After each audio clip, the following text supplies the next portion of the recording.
station. This is Houston. Are you ready for the event? Houston, we are ready. Houston ACR, this is Mission Control Houston. Please call station for a voice check. Station, this is Houston ACR. How do you hear me? And we hear you loud and clear. Great. Please stand by for opening remarks. Welcome to La Mesa Junior High School. I'm Mike Coleman, the superintendent of the Hart District, and I think you'll agree that on days like today, our future is truly bright. I'm here to introduce a group of curious students from throughout our district who will ask questions directly with astronauts aboard the International Space Station. So let's get started.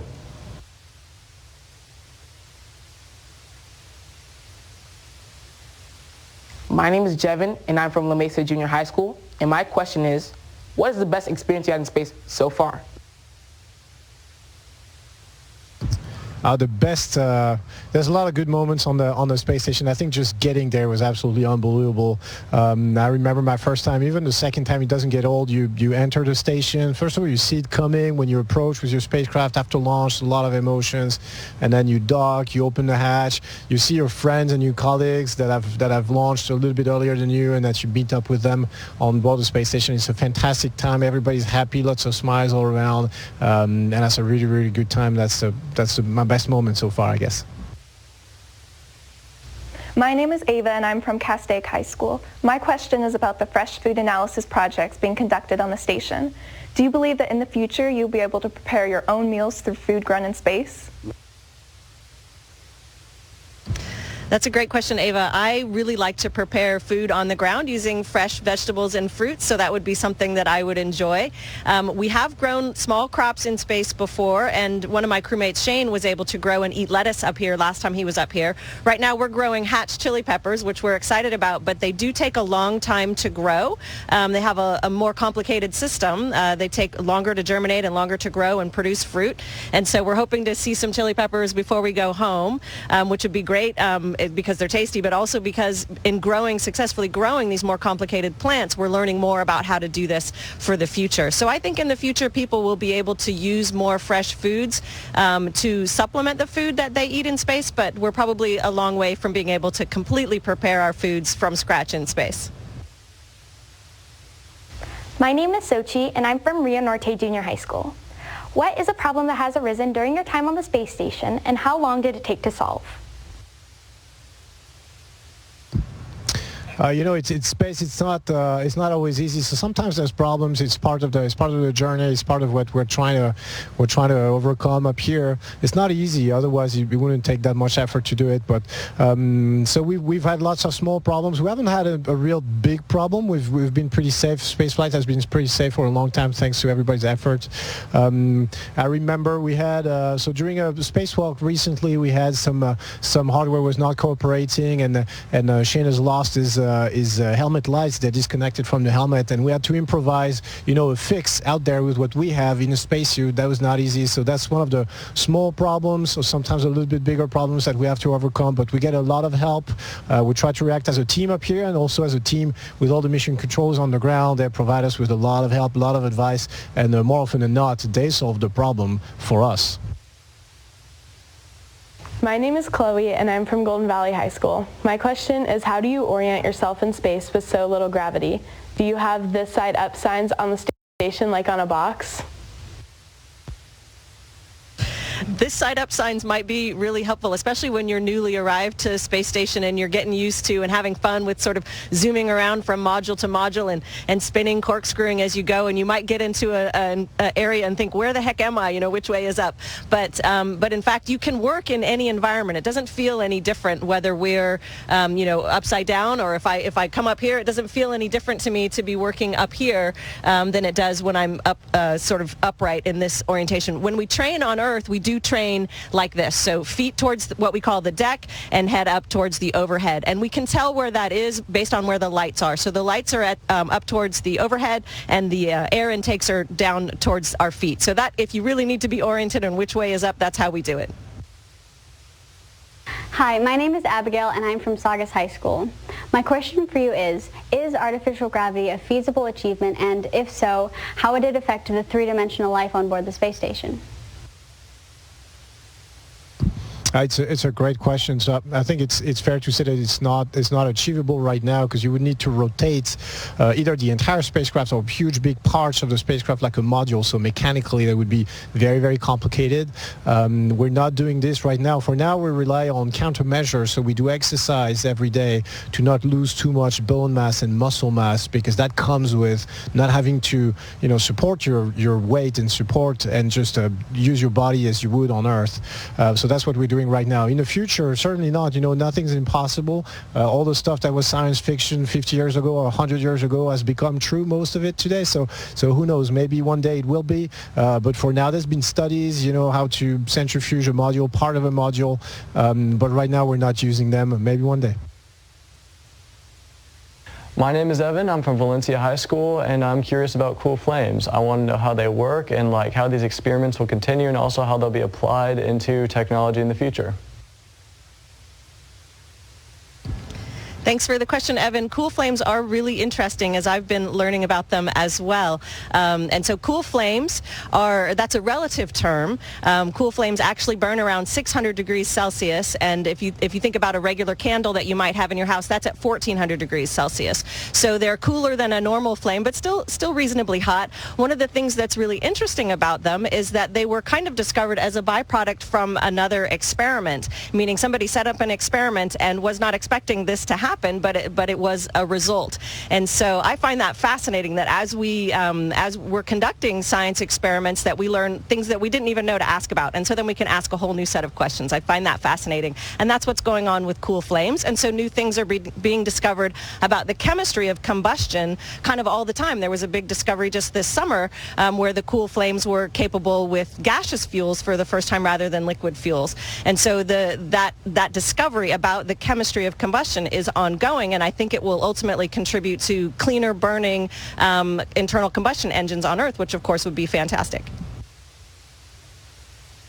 My name is Sawyer, and I'm from Rancho Pico Junior High School. And my question is, on average, astronauts lose approximately 1 to 2% of bone mass each month in space. What methods is NASA using to try and stop bone loss on long missions? Yeah, it's actually true. You get your facts right, and I think the two methods that we're using is, first of all, nutrition. You want to get all the good nutrients that you need, calcium for your bones, not to lose too much mass or density. So that's one thing we pay attention to. We try to pay attention to what we eat, just like we do on Earth, but maybe a little bit more on the space station. And the second is really just exercise.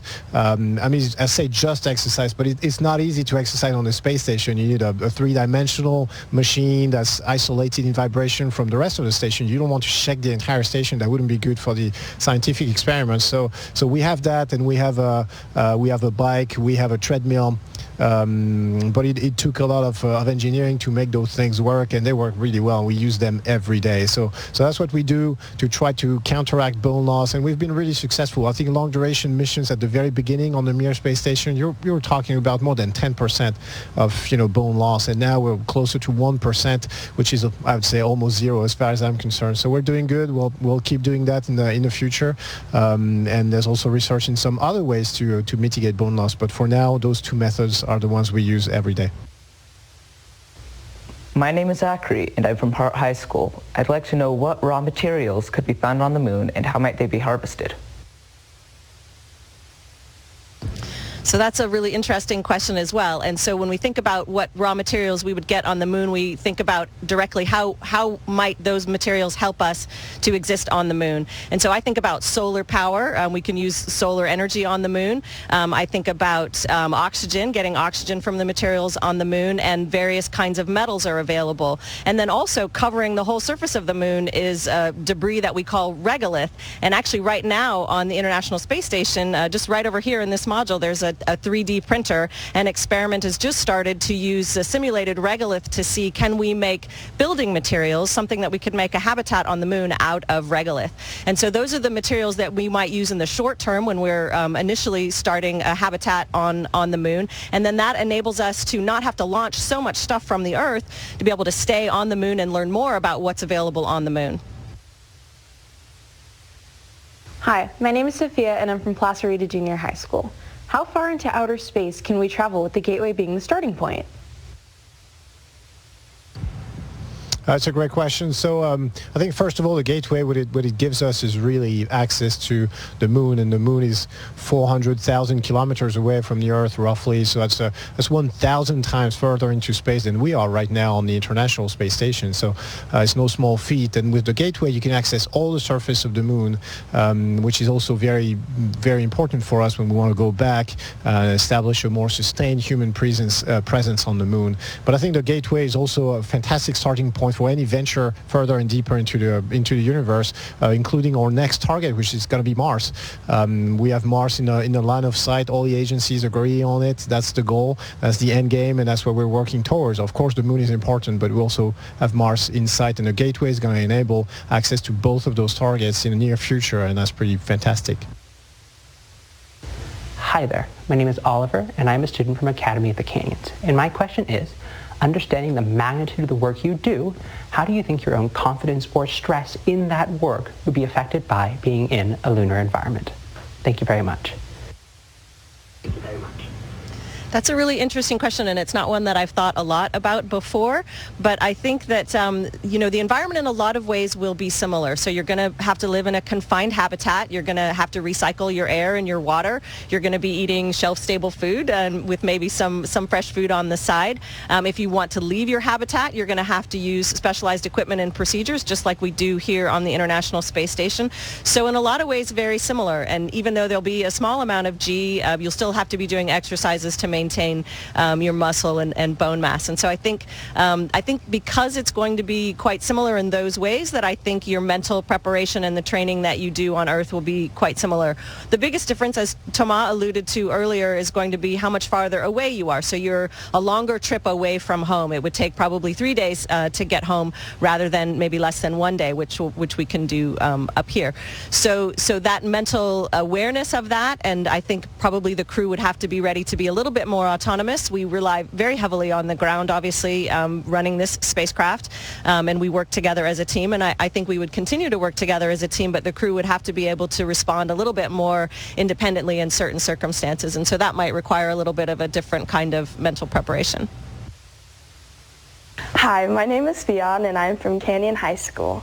The educational requirements to become an Artemis Generation astronaut are clearly outlined on NASA's website, but what are some of the personal qualities that are most important in being selected? Wow, there's a lot of traits, and I think there's a lot of ways to answer that question. But I would say being a team player, being somebody who's easy to work with, patient in a way, who can be a leader but also a follower, who can adapt to the circumstances, because 6 months on the space station, you're gonna have to adapt. You cannot have things your way all the time. You cannot do things always exactly the same. You have to be a team player. You're not going to choose the people you go to space with, because that's how it is. So you have to be able to work with a lot of different people. So obviously you need dedication, you need things like this, but to me, kind of the most important trait or aspect of personality is to be a team player, somebody who's easy to work with and to live with, because the station is a workplace, but it's also a living place. We've been living like a little family for a few months now, so you have to be somebody who's easy to get along with. My name is Omar and I'm from Sierra Vista Junior High School. Can you elaborate on how the exploration of the moon will help future Mars missions, knowing that Mars is so much further away and the conditions are different from those on the moon? That's a great question, Omar. I think of the moon kind of like I think of the space station as a stepping stone towards our further goals. And so here on the space station, we are already conducting technology demonstrations in water purification systems, air purification systems, those kinds of things that will enable our stay on the moon. And so similarly, the things that we learn to enable our habitation on the moon is going to enable us on Mars. So we're going to develop technologies, we're going to develop hardware, we're going to develop procedures that help us to live sustainably on the moon, and that's a little bit closer. We talked about, the space station is maybe less than a day away from Earth. The moon is 3 days, and Mars is probably like 6 months. And so it's good to be able to have a test bed, basically, to test out your different equipment and procedures before you go farther and farther away. My name is Maddie. I am a student at Arroyo Seco Junior High School. I was wondering, what is one of the largest obstacles that NASA faces in trying to sustain life on Mars? There's a lot of obstacles. One of them, I think, is radiation. You'll be exposed when you travel further, deeper into space, and when you get further away from the protection that the Earth's magnetosphere is giving you, you get exposed to more radiation. So a little bit in our case, we get maybe 100 times, 200 times more than average on the ground, but it's still pretty low. If you go into deep space, if you go to Mars, if you travel for extended periods of time, then it's going to be much more than this, and we have to find a different way to protect ourselves. And so if you're going to spend a lot of time on the surface of Mars, you'll have to shield yourself. So maybe dig your habitat underground, or maybe have some very thick walls and find ways like that to protect human beings and living beings from radiation. That's one of the problems. And living confined for an extended period of time, a lack of gravity or reduced gravity, smaller amount of gravity as we have on Earth. All those are challenges that we're going to have to solve, that we're working towards solving, and there's a lot of advances in all those topics, being made every day in the space agencies. My name is Rakaya, and I'm from La Mesa Junior High School. My question is, would the water on Mars be safe to plant our crops with?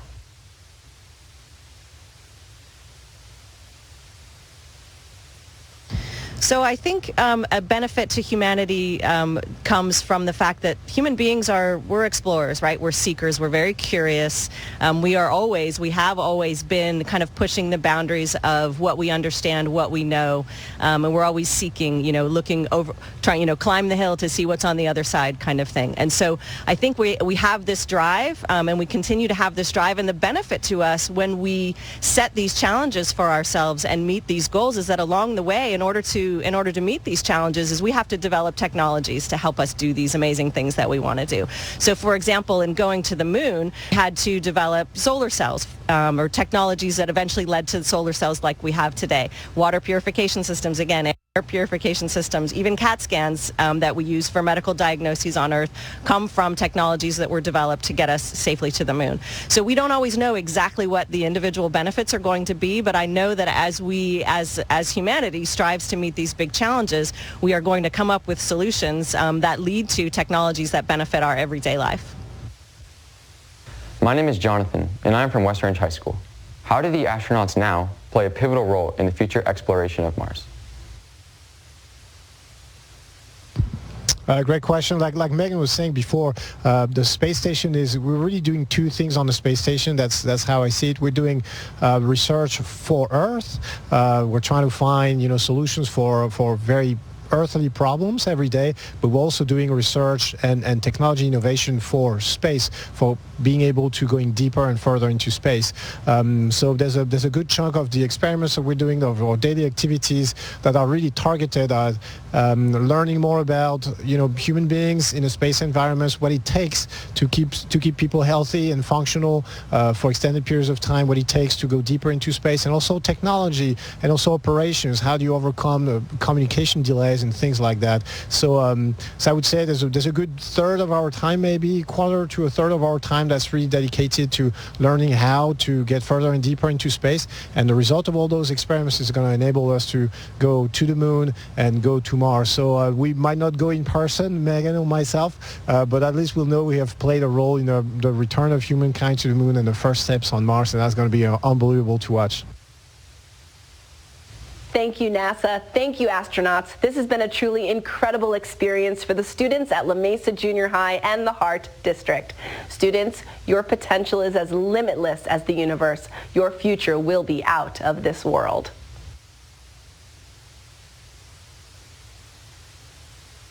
And thank you for joining us today aboard the International Space Station. Stay curious and good luck. Station, this is Houston ACR. That concludes the event. Thank you. Thank you to all participants. Station, we are now resuming operational audio communications.